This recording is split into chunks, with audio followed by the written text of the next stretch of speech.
अपनी माँ को मायके भेज दो। अपनी माँ को मायके भेज दो। मुझसे आप उनकी सेवा नहीं होगी। निशी के ये शब्द सुनते ही शर्मिला देवी का चेहरा सफेद पड़ गया। ऐसा लग रहा मानो किसी ने उनके आत्मसम्मान पर सीधा वार कर दिया हो। कुछ पल के लिए कमरे में सन्नाटा छा गया, लेकिन शायद उन्हें यह एहसास नहीं था कि आज जो शब्द उन्हें तीर की तरह चुभ रहे थे, वहीं कभी उन्होंने किसी और के दिल में उतारे थे। 3 साल पहले जब निशी इस घर में बहू बनकर आई थी, तब उसकी हंसी पूरे घर में खुशियां बिखेर देती थी। वह हर काम मुस्कुराकर करती, सबका सम्मान करती और ससुराल को अपना घर मानती थी।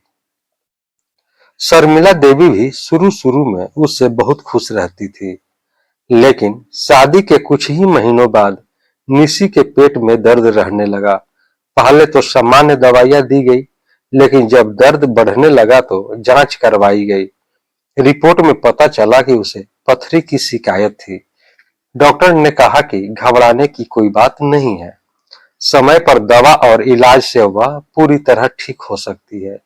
लेकिन जहां घर वालों को उसका इलाज करवाना चाहिए था, वहीं शर्मिला देवी ने घर में तूफान खड़ा कर दिया। ये बीमारी इससे पहले से थी। इसके माँ बाप ने जानबूझकर अपनी बीमार बेटी हमारे गले बांध दी। इलाज करवाना है तो इसके मायके वाले करवाएं, मैं 1 रुपया भी खर्च नहीं करूंगी। कुलदीप और उसके पिता रमन जी ने बहुत समझाया। अरे पथरी कोई जन्मजात बीमारी नहीं होती, किसी को भी हो सकती है। लेकिन शर्मिला देवी सुनने को तैयार ही नहीं थी। उन्होंने तुरंत निशी के माता पिता को फोन पर बुला लिया। जब वे दूसरे राज्य से भागे भागे आए तो उन्हें उम्मीद थी कि बेटी की तबीयत की बात होगी, लेकिन घर पहुंचते ही उन पर आरोपों की बौछार शुरू हो गई। ले जाइए अपनी बेटी को यहाँ से, आपने धोखा दिया है। निशी के पिता ने विनम्रता से कहा, समधन जी, अगर इलाज की बात है तो हम करवा देंगे, लेकिन हमें धोखेबाज मत कहिए।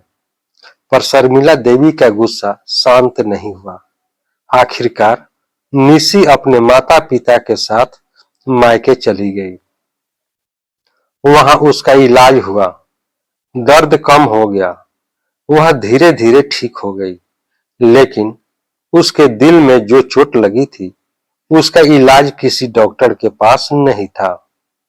उसे सबसे ज्यादा दुख बीमारी का नहीं था, दुख इस बात का था कि जिस घर को उसने अपना घर माना, वहां उसकी बीमारी को बोझ समझ लिया गया।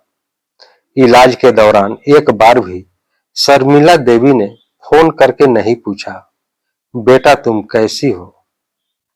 लेकिन रिश्तेदारों में यह बात जरूर फैला दी, हम तो धोखा खा गए। लड़की वालों ने अपनी बीमार बेटी हमारे घर भेज दी। जब भी ये बातें निशी तक पहुंचती, उसका दिल टूट जाता। वह रातों को सोचती, अगर उनकी अपनी बेटी बीमार होती, तब भी क्या वे उसे घर से निकाल देती। समय बीतता गया, निशी वापस ससुराल आ गई। उसने कभी किसी से शिकायत नहीं की, लेकिन उसके मन में अपनी सास के लिए जो सम्मान था, वह धीरे धीरे खत्म होने लगा। अब उसे एहसास होने लगा कि इस घर में उससे प्यार कम और काम ज्यादा लिया जाता है। सुबह 5 बजे से रात तक वह घर के हर काम में लगी रहती। जरा सी देर हो जाए तो ताने सुनने पड़ते हैं। आजकल की बहुएं बस आराम करना जानती है। अगर वह थक कर कुछ देर बैठ जाए तो कहा जाता, हमारे जमाने में औरतें खेतों में काम करके भी घर संभाल लेती थी। निशी चुप रहती, क्योंकि उसके संस्कार उसे जवाब देना नहीं सिखाते थे। फिर वह दिन आया जब निशी मां बनने वाली थी। उसे लगा कि शायद अब सास का दिल पिघल जाएगा, लेकिन ऐसा नहीं हुआ। डॉक्टर ने साफ कहा था, उसे आराम की जरूरत है, भारी काम न करवाएं। फिर भी 8वें महीने तक उससे घर का लगभग सारा काम करवाया गया। कई बार उसके पैरों में सूजन आ जाती, कमर दर्द से वह सीधी खड़ी नहीं हो पाती, लेकिन जवाब मिलता, गर्भवती हो, बीमार नहीं। रात को दर्द से उसकी आंखों में आंसू आ जाते, लेकिन उसके आंसू देखने वाला कोई नहीं था।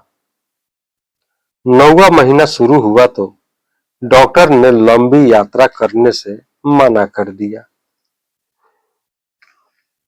लेकिन शर्मिला देवी ने कह दिया, डिलीवरी मायके में ही होगी।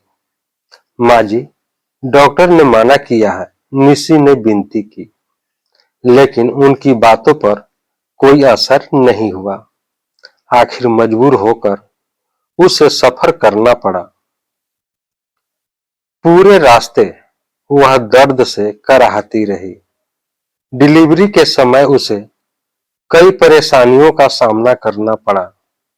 भगवान की कृपा थी कि मां और बच्चा दोनों सुरक्षित रहे, लेकिन उस दिन निशी के दिल में अपनी सास के लिए बच्चा हुआ सम्मान भी खत्म हो गया। उसे महसूस हुआ, मैं इस घर की बहू नहीं, केवल एक जिम्मेदारी हूं, जिसे हर मुश्किल समय में मायके भेज दिया जाता है। उसने फिर भी अपना फर्ज निभाया, कभी ऊंची आवाज में बात नहीं की, कभी पति से शिकायत नहीं की, लेकिन उसके मन में एक बात हमेशा के लिए बैठ गई, जिस इंसान ने मेरे सबसे कठिन दिनों में मेरा साथ नहीं दिया, उसके लिए मेरे मन में सम्मान कैसे बच सकता है। समय बीतता गया और फिर एक दिन समय ने करवट ली। शर्मिला देवी बाथरूम में फिसल गई, उनके पैर में फ्रैक्चर हो गया। अब उन्हें सहारे की जरूरत थी, देखभाल की जरूरत थी, सेवा की जरूरत थी। लेकिन उसी शाम निशी ने कुलदीप से कहा, आप अपनी मां को मायके भेज दीजिए, मुझसे उनकी सेवा नहीं होगी। यह सुनकर पूरा घर स्तब्ध रह गया। शाम को निशी के माता पिता भी वहां पहुंच गए। शर्मिला देवी शिकायत करते हुए बोली, देखिए, अपनी बेटी को यही संस्कार दिए हैं आपने। निशी की मां ने हाथ जोड़कर शांत स्वर में कहा, समधन जी, ये संस्कार हमने नहीं दिए, ये तो आपकी ही दी हुई सीख है।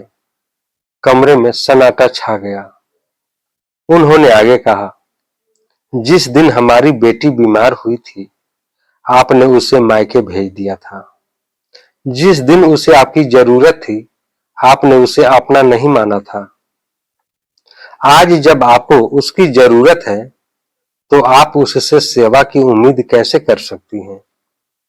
शर्मिला देवी के पास कोई जवाब नहीं था। तभी रमन जी बोले, समधन जी बिल्कुल सही कह रही है।